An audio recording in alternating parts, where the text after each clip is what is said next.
Добрый день, Веста SV Cross. В сиденье что-то все время тарахтит. Слышите звук? То есть на кочках все время идет какой-то звук. Чтобы сейчас никто не говорил, что это я специально что-то сделал, или типа у тебя машина хорошая, ты сам ее ломаешь. Сейчас прям при вас отстегну вот эту обшивку и посмотрим, что там внутри.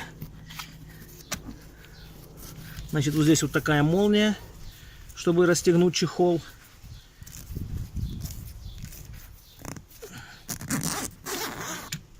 Звук. Ну, смотрите.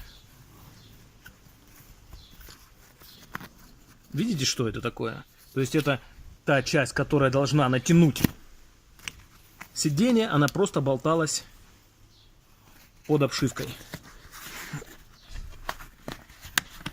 Вот, то есть тот чувак, который ее собирал, это кресло, он просто не заправил ее за специальную скобу.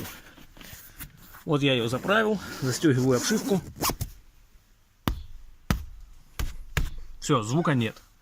Ребят, вот так вот собирают вашу Vesta Cross. То есть у кого-то нормальное сиденье, у кого-то ненормальное, у кого-то что-то другое будет. То есть качество от одной к другой машине скачет. Я хочу, чтобы все это видео видели. То есть то, что вы покупаете. У АвтоВАЗа нету стабильного качества. Все, всем спасибо.